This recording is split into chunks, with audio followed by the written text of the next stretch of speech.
एक गांव में एक गरीब और बुजुर्ग औरत रहा करती थी, जिसका एक अकलौता बेटा मियां करमू था, जिसे लोग मियां निखट्टू के नाम से पुकारा करते थे। मियां निखट्टू का वालिद कुछ साल पहले इंतकाल कर चुका था और अब उसकी वालिदा ही अपने घर को चलाने की जिम्मेदार थी। वो मेहनत मजदूरी करती, लोगों के घरों में काम करती और मुश्किल हालात का सामना करती थी। उसका बेटा जवान होने के बावजूद बेहद नाकारा और निखट्टू था। सारा दिन आवारा लड़कों के साथ खेल में वक्त गुजारता और बेकार बातों में मगन रहता था। मियां निखट्टू को काम करने का कोई शौक नहीं था और उसके इस रवैये से उसकी वालिदा को बहुत दुख होता था। वो सारा दिन घर के काम करती और बेटे को सुधारने की कोशिश करती, मगर मियां निखट्टू को अपने कामों की परवाह ही नहीं थी। गांव के बुजुर्ग और अहले इलाका उसे समझाते, लेकिन उसके कान पर जूं तक नहीं रेंगती थी। उसकी वालिदा को ये फिक्र रहती कि जब वो बीमार होगी या नहीं रहेगी तो मियां निखट्टू का क्या बनेगा। एक दिन अल्लाह का करना ऐसा हुआ कि मियां निखट्टू की वालिदा शदीद बीमार हो गई।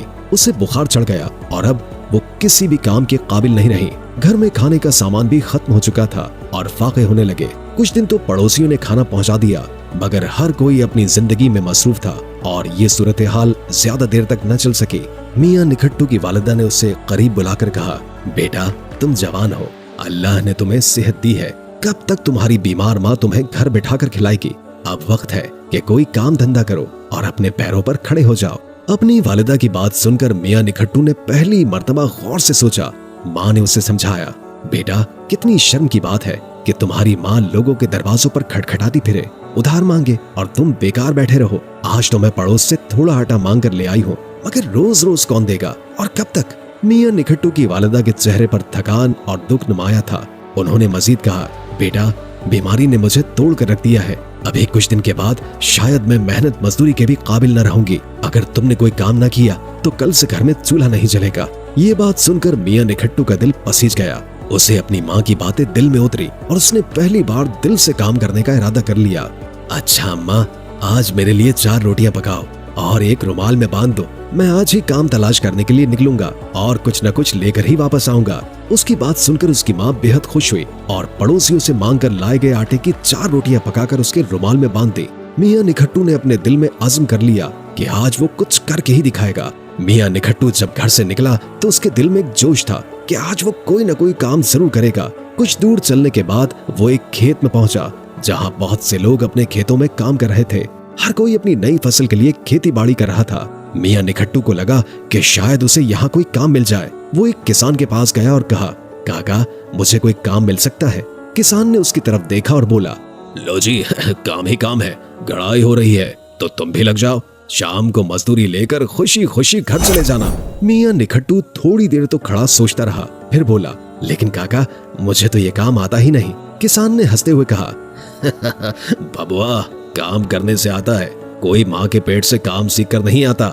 मियां निखट्टू ने किसान की बात सोचकर सोचा कि शायद ये काम वो कर लेगा, मगर जैसे ही उसने मट्टी में हाथ डाला उसे गंदगी का एहसास हुआ और बोला, ये काम तो मुझसे नहीं होगा, मेरे सारे हाथ गंदे हो रहे हैं। किसान ने गुस्से से कहा, तो बबुआ आगे चलो, तुम्हें काम करना ही नहीं आता, मुफ्त की खाने की आदत पड़ गई है।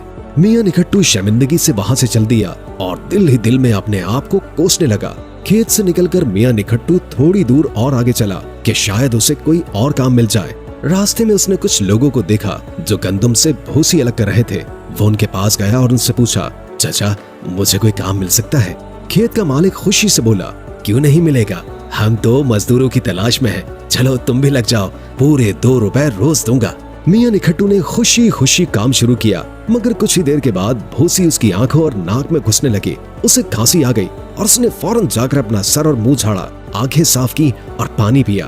फिर वो भूसी की तरफ देखकर बोला, लानत है ऐसे काम पर, मुझसे ये काम नहीं होगा, आंख नाक सब एक हो गए हैं।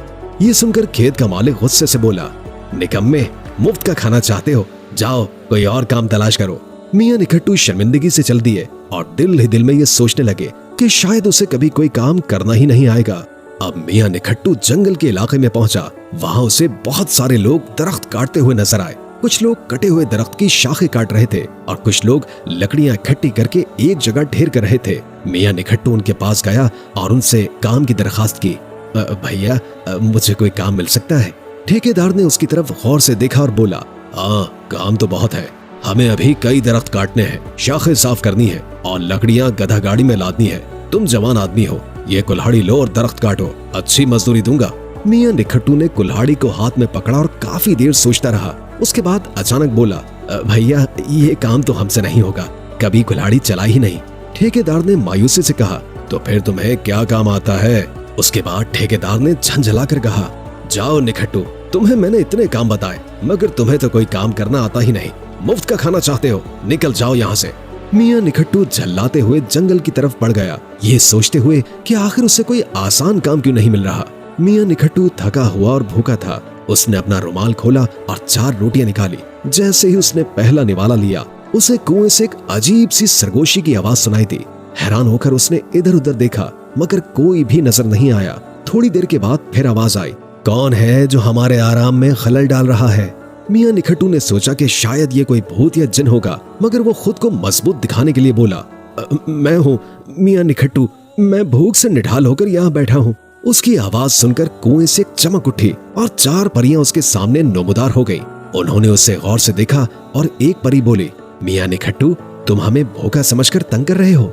मियां निखट्टू ने मिस्कीन सी शक्ल बनाई और कहा, परियों की मलका मेरी बूढ़ी माँ है और मैं कई दिन से काम ढूंढ रहा हूँ, मगर मुझे कोई काम नहीं दे रहा, मेहरबानी करे और मेरी मदद करे।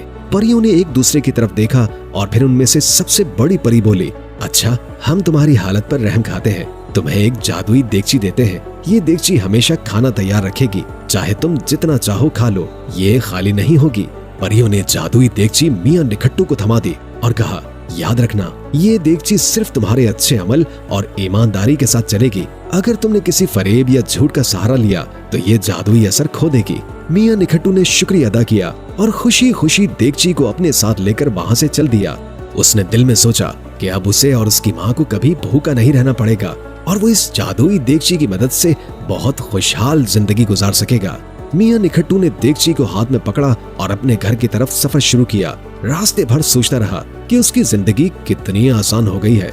जब वो घर पहुंचा तो उसकी माँ ने पूछा, बेटा कुछ कमा कर लाए हो या खाली हाथ लौट कर आए हो? मियां निखट्टू ने मुस्कुराते हुए देगची अपनी माँ के सामने रखी और बोला, अम्मा, आज मैं तुम्हारे लिए कुछ खास लाया हूँ। ये देगची हर वक्त खाना तैयार रखती है, अब हमें कभी भूखा नहीं रहना पड़ेगा। उसने जैसे ही देगची का ढकना उठाया, उसमें से खुशबूदार खाना निकलने लगा। उसकी माँ ने हैरत से देगची को देखा और अल्लाह का शुक्र अदा किया।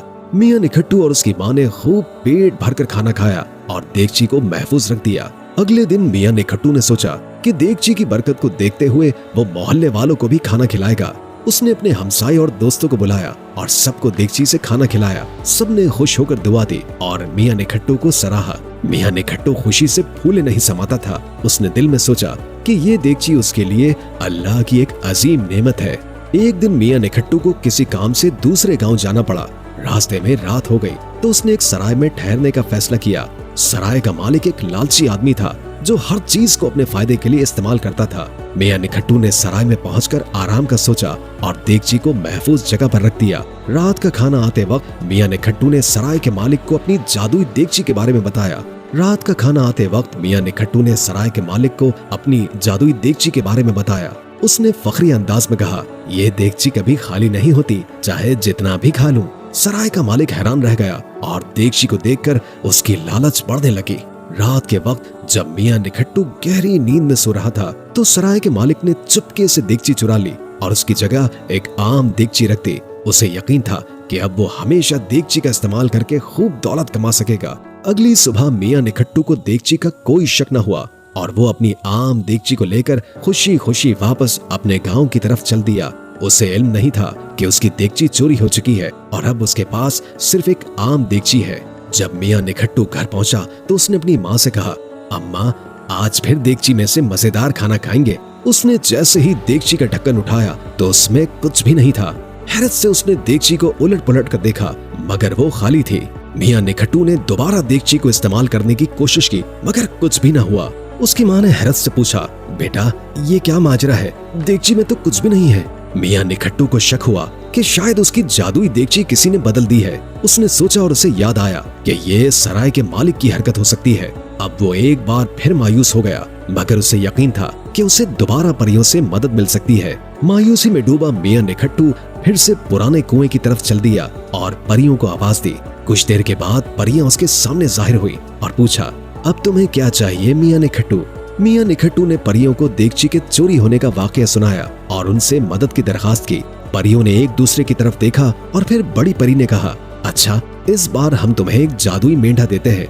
ये मेंढा जब चाहो सोने और चांदी के सिक्के दे सकता है, मगर याद रखना ये भी सिर्फ ईमानदारी और अच्छे कामों के लिए काम करेगा। परियों ने मेंढा मियां निखट्टू को दिया और उसे एहतियात से इस्तेमाल करने की तलकीन की। मियां निखट्टू ने शुक्रिया अदा किया और मेंढे को लेकर अपने घर वापस चला गया। दिल में उम्मीद थी कि इस बार कुछ अच्छा होगा। घर वापसी के दौरान मियां निखट्टू दोबारा उसी सराय में ठहरा। इस बार उसने मेंढे के बारे में सराय के मालिक को फखरी अंदाज में बताया कि ये सोना और चांदी के सिक्के देता है। सराय के मालिक की लालच और बढ़ गई और उसने रात में मेंढे को चुरा लिया। अगली सुबह जब मियां निखट्टू बेदार हुआ तो उसे एहसास हुआ कि उसका मेंढा चोरी हो चुका है। वो बहुत परेशान हुआ और एक बार फिर कुएं की तरफ चल पड़ा। इस बार दिल में इंतकाम और अफसोस के मिले जुले जज्बात के साथ मियां निखट्टू कुएं पर पहुंचा और फिर परियों को पुकारा। परियां एक बार फिर उसके सामने आई और तीसरी बार मदद की पेशकश की। मियां निखट्टू की आवाज सुनकर परियां दोबारा जाहिर हुई और उन्होंने पूछा, मियां निखट्टू, तुम दोबारा क्यों आ गए हो? क्या मेंढे ने काम नहीं किया? मियां निखट्टू ने सर्द आह भरते हुए कहा, परियों की मलिका, आपकी अता करदा चीजें मेरे लिए किसी नेमत से कम नहीं थी, मगर उस सराय के लालची मालिक ने मेरी देगची और मेंढा दोनों चोरी कर लिए। अब मैं खाली हाथ हूँ और कुछ समझ नहीं आता कि क्या करूँ। परियों ने एक दूसरे की तरफ देखा और बड़ी परी ने सर हिलाते हुए कहा, अच्छा, अगर ऐसा है तो इस बार हम तुम्हें एक आखिरी मौका देते हैं, मगर याद रखना ये मौका भी तुम्हारे अच्छे अमाल के लिए है। बड़ी परी ने एक जादुई छड़ी मियां निखट्टू को दी और कहा, ये छड़ी तुम्हारे लिए खुशहाली का जरिया बन सकती है। अगर तुम इसे अपने घर पर फहराओगे तो तुम्हारा घर महल में तब्दील हो जाएगा, और अगर ये सराय के मालिक के पास गई तो ये छड़ी उसे सबक सिखाएगी। मियां निखट्टू ने परियों का शुक्रिया अदा किया और दिल में पुख्ता इरादा किया कि वो अपनी वालिदा की खिदमत में अपनी जिंदगी गुजारेगा। उसने छड़ी को अपने साथ रखा और फिर से गांव की तरफ चल पड़ा।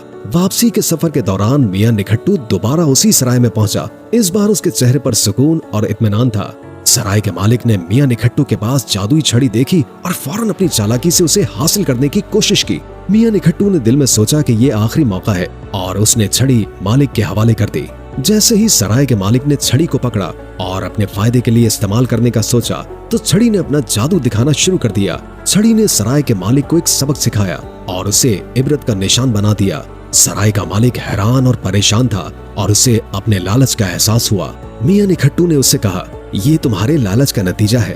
अगर तुम ईमानदारी से जिंदगी गुजारते तो कभी ये वक्त न देखते। इस वाकये के बाद मियां निखट्टू को अपनी गलतियों का भी एहसास हुआ और उसे अपनी वालिदा की नसीहतें याद आई कि जिंदगी में खुशहाली और सुकून का राज मेहनत और दयानतदारी में है। उसने अपने दिल में पुख्ता इरादा कर लिया कि वो अपनी जिंदगी को दयानतदारी और मेहनत के साथ गुजारेगा। मियां निखट्टू घर वापस आया और जादुई छड़ी का इस्तेमाल किया ताकि उसकी माँ की जिंदगी को बेहतर बनाया जा सके। उसने छड़ी को अपने घर पर फेरा और उसका टूटा फूटा घर एक खूबसूरत महल में तब्दील हो गया। इस बार वो सिर्फ अपनी माँ के लिए ये तब्दीली लेकर आया था और दिल में इत्मीनान महसूस कर रहा था। उसने अपनी माँ से वादा किया कि अब वो हमेशा मेहनत से काम करेगा और अपनी जिंदगी को बेहतर बनाने की कोशिश करेगा। इसके बाद मियां निखट्टू ने दयानतदारी के साथ रोजगार तलाश किया और खुशहाल जिंदगी गुजारने लगा। उसकी माँ खुशी से उसकी जिंदगी में आने वाली इस तब्दीली को देखती रही और अल्लाह का शुक्र अदा करती रही। ये कहानी हमें ये सबक देती है कि अल्लाह की दी हुई नेमतों की कदर करनी चाहिए और हर हाल में ईमानदारी और मेहनत का दामन थामे रहना चाहिए। दुनिया की चमक दमक और जादुई चीजें आर्जी होती हैं, मगर हकीकी सुकून और खुशी हमेशा सच्चे रास्ते पर चलने में ही मिलती है।